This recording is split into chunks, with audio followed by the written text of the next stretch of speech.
ఎవరు? వరంగల్ ఎమ్మెల్యే. ఎవరు? ఎమ్మెల్యే నాయని రాజేందర్ రెడ్డి. ఈయన ఒకనాడు సరే రాజశేఖర రెడ్డి హయాంలో గ్రంథాలయ చైర్మన్ ఉండే. ఒక 2-3 సార్లు పోటీ చేసిండు, ఓడిపోయిండు. అతి కష్టం మీద మొన్న బయటపడ్డాడు. సో ఆయన ఏమన్నాడంటే పెళ్లిలో మిగిలిన అన్నం బాధితులకు పంపండి అని అన్నట. పెళ్లిలో మిగిలిన అన్నం బాధితులకు పంపండి అంటే బిచ్చగాళ్ళ లెక్క తయారు చేసిండు అన్నట్టు. బాధితులను బిచ్చగాళ్ళు అనుకుంటున్నారు అన్నట్టు. ఇది సోయిలేని మాటలు అంటే ఇట్లుంటాయి. మాకు చెప్తే మా బృందాలు వచ్చి సేకరిస్తాయి అంటే మిగిలిపోయిన అన్నాన్ని తీసుకుపోతారా? ఆల్ది బాధితులకు ఇస్తారా? సిగ్గుందా? ఇది మన నాయకుల తీరు. చూసిరా? వరద బాధితులపై కాంగ్రెస్ ఎమ్మెల్యే నాయని వ్యాఖ్యలు మండిపడుతున్న నెటిజన్లు. మండిపడు కాదు, గడ్డి పెట్టాలి ఇటువంటి ఎమ్మెల్యేలకి. సిగ్గుందా అసలు? నాకు అర్థం కాలే. ఎట్లా చెప్తావా నువ్వు? మిగిలిపోయిన అన్నం పెడతావు. అయ్యే వరద బాధితులకి ప్రభుత్వంకి పైసలు లేవా? దిక్కు లేవా? దిక్కు లేదా? పైసలు లేవా? వండి పెట్టనీకి లేకపోతే అలా కావాల్సిన నిత్యావసర సరుకులు ఇవ్వడానికి సిగ్గు లేదా? ఇంత బుద్ధి లేని మాట ఇది. మిగిలిపోయిన అన్నం బిచ్చగాలకు పెట్టినట్టు పెడతావా? అక్కడిక్కడ ఆ మిగిలిపోయిన అన్నాన్ని సేకరించి తీసుకొచ్చి వరద బాధితులకు పెడతావా? ఇదేనా ప్రభుత్వం ఆదుకోవాల్సిన తీరు? మీరేమో బంగారు పల్లెంలో పంచపక్ష పరమాణాలు తినాలి.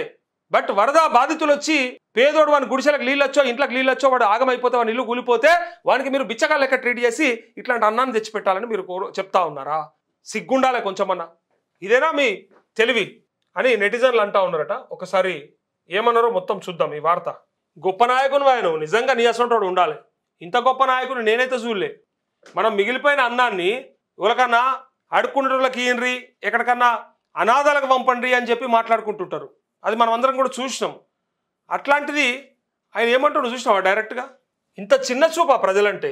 ఇంత దారుణమా? నీకు ఓట్లేసిన ప్రజలు ఇలా బిచ్చగాలు అయిపోయినరా రాజేందర్ రెడ్డి? నిజంగా వరద బాధితులను ఆదుకుంటామని చెప్తూనే వరంగల్ పశ్చిమ నియోజకవర్గం కాంగ్రెస్ ఎమ్మెల్యే నాయని రాజేందర్ రెడ్డి విడుదల చేసిన వీడియో వివాదాస్పదం అవుతుంది. అధికార పార్టీ ఎమ్మెల్యే అయ్యుండి ప్రభుత్వం నుంచి సాయం తీసుకురాకుండా బాధితులను అవమానిస్తారంటూ విపక్షాలు మండిపడుతున్నాయి. వివరాల్లోకి వెళ్తే వరద విలయంలో చిక్కుకున్న వారిని ఆదుకుంటామంటూ నాయని రాజేందర్ రెడ్డి వీడియో విడుదల చేశారు. ఏం వీడియో విడుదల చేసిండు ఈయన?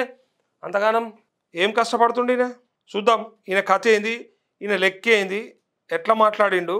నాయని రాజేందర్ రెడ్డి ఒక వీడియో రిలీజ్ చేసిండట. అంత గొప్ప మాట ఏమన్నాడో ఒకసారి చూద్దాం. ఎందుకంటే వరద సాయం ఆదుకుంటా అని చెప్పి ఉంచిండో తీసేసిండో, గిసోండి ఉంచుతారు, జల్లి తీసేస్తారు. అన్ని విమర్శలే ఉన్నాయి, గతంలో విమర్శలే ఉన్నాయి, కానీ లేటెస్ట్గా ఏమన్నాడు అనేది రిలీజ్ చేసిండట. మరి ఆయన ఏ దాంట్లో పెట్టిండో, ట్విట్టర్లో పెట్టిండో మరి లేకపోతే దేంట్లో పెట్టిండో, కానీ సిగ్గులేని నాయకులను ఎన్నుకుంటే మనకేం ఒరుగుతుంది అంటే ఒక ఇట్లాంటివి ఒరుగుతుంది. చివరికి మనని బిచ్చగాళ్ళ లెక్క చూస్తారు. ఇది తెలవక మనము ఆగమైపోతాం. ఓ మా ఎమ్మెల్యే మావోడు మనోడు ఏం చేసాడు చూడుర్రి. ఎమ్మెల్యే నాయని రాజేందర్ రెడ్డి తెలియజేయలేదు ఏమనగా, అతి భారీ వర్షాల వలన చాలా ఖాళీల మటుకు ఇబ్బందుల పాలై నీళ్లతోటి ఇళ్లకు రావటం అనుకోండి. ఇమీడియట్గా మేము కమిషనర్ గారితో, కలెక్టర్ గారితో, అందరితోటి అధికార యంత్రాంగాలతో మాట్లాడి వాటి ఏర్పాటు చేయడం జరుగుతుంది. మీరు ఏమి తొందరపాటుతో అభద్రతా భావానికి గురి కాని అవసరం లేకుండా మీ అందరికీ వచ్చే ఏర్పాటు కొంచెం ఓపిక పట్టండి. స్కూల్స్ను కూడా పిల్లలు ఇంకా రాలేదని చెప్పి ఇంకేదని చెప్పి వాటి అన్నిటికీ కూడా ఏర్పాటు పురమాయించడం జరిగింది. తప్పకుండా అన్ని పరిష్కారం దొరుకుతాయి. మేము టోల్ ఫ్రీ నెంబర్స్ను కూడా మేము వాటిని రిలీజ్ చేస్తున్నాం. దయచేసి అందరూ సహకరించండి అంటూ నాయని రాజేందర్ రెడ్డి పెట్టినటువంటి ఈ వీడియో ఇంకా అది తీసేసిర్రు సోషల్ మీడియాలో. చూసిర్రా? వార్త రాగానే నా అసంటోడు ఏడా ఫోన్ చేస్తాను అనుకున్నారేమో, అందులో అయితే కనిపిస్తలేదు ఆయన అకౌంట్లో. అయితే ఇక్కడ చేసిండు ఏంటంటే అధికార పార్టీ ఎమ్మెల్యే అయ్యుండి ప్రభుత్వం నుంచి తీసుకురాలేదని చెప్పి ఇక్కడ గురువారం పెళ్లిళ్ళు శుభకార్యాలు చాలా ఉన్నందున ఆహారం మిగిలిపోతే కార్యక్రమాల నిర్వాహకులు తమకు సమాచారం అందించాలని కోరారు. ఫంక్షన్ల వద్దకు తమ టీమ్స్ను పంపిస్తామని, ఇంకా నయం వాళ్ళనే పంపిస్తా వరద బాధితులు వచ్చి తినిపోతారని చెప్పలేదు. అట్లా తయారు చేయలేదు. ఇంకా ఆడికి రానట్టుంది, ఇంకా ఆ స్థాయికి రాలేదు. ఇంకా దాన్ని బలుపు అంటారు.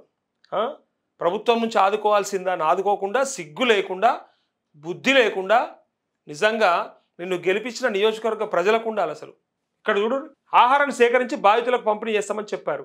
అంటే వాళ్ళు నీకు బిచ్చగా లెక్క కనిపిస్తారు. రాజేందర్ రెడ్డి వ్యాఖ్యలపై విమర్శలు వ్యక్తమవుతున్నాయి. బాధితులను ఆదుకోవాలని ఆలోచన ఉంటే ఆహారం తయారు చేయించి పంపిణీ చేయొచ్చు కదా అని సూచిస్తున్నారు. ఫంక్షన్లో మిగిలిన అన్నాన్ని పంచి పెడతామని చెప్పడం దారుణమని మండిపడతా ఉన్నారు. నేను ఈ సందర్భంగా ఒక ఉదాహరణ చెప్పాలి. కోమటిరెడ్డి రాజగోపాల్ రెడ్డి కామారెడ్డిలా కొన్ని నిత్యావసర సరుకులు పంపిణీ చేయించిండు. అలా ఫౌండేషన్ తరపున, అలా సుశీలమ్మ ఫౌండేషన్ తరపున చేయించాడు.